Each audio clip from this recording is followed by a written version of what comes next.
All right, let's go. So sometimes we can talk about things other than AI here. I know, shocking, but seriously, there's a lot of other interests that I have and that I would consider worth talking about here. Uh, One of them is movies, and one of those is Dune. Uh, and I thought this is timely given that the third part is coming out this year. Now, I've read books, I've watched the old David Lynch version many years ago, and excited to see Villeneuve bring this to screen in his style. And so, one thing that I ask people who've not read the books but maybe have seen this for the first time ever is, did that feel like regular sci-fi to you? And most of them say, well, not really. Uh, Even though when I ask why not, they can't quite put their finger on it. And I think it's simple because it's something is missing. Uh, and if you think about it, you do have a plausibly sort of future setting, and you have space travel, you have giant ships, you have interplanetary politics, supposedly advanced technology, etc. All of these are generally sort of markers for Hollywood sci-fi, etc. But it, uh, and this is something we would recognize implicitly, until someone calls it out, which is it doesn't have computers, it doesn't have robots everywhere, and it doesn't quite match your expectations for a quote digital future in the same way that I don't know, Star Trek or some other random firing lasers Hollywood sci-fi would have. And it's missing sort of these screens and software at the center of things. The world is not organized around machines in the way that other movies are, and this gives it a sort of quote ancient vibe, which is sort of ritualized and feudal and dynastic. So it is sort of like the future, and at the same time, it's somehow older than the present. And I think this is a big part of what sets it apart. Because it's not leading you towards gadgets or interfaces or machines, but it has a sort of an unusual human focused universe within the movie. And if you do read the books, there's reasons for all this. There's an explanation for why the world building does make sense, and there are events that have happened in the past, or in the past of these movies, which explain why the world is this way.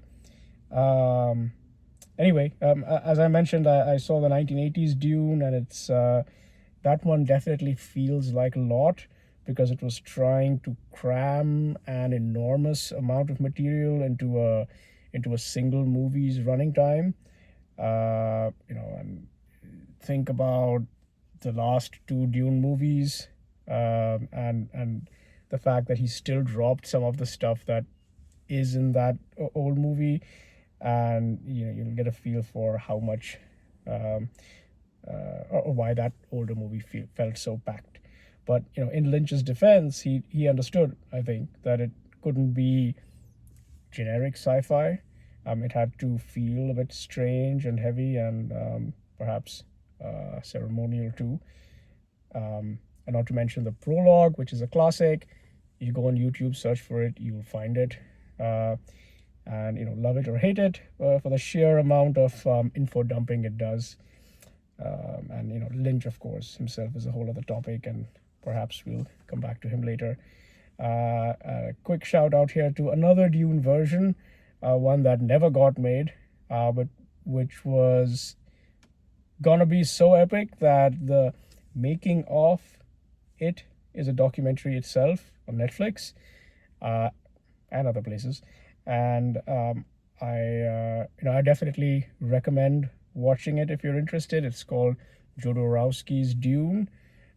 which was gonna be surreal as hell, and it is really too much. It's like a true sort of fever dream, especially if you consider that it might have gotten made and released before Star Wars.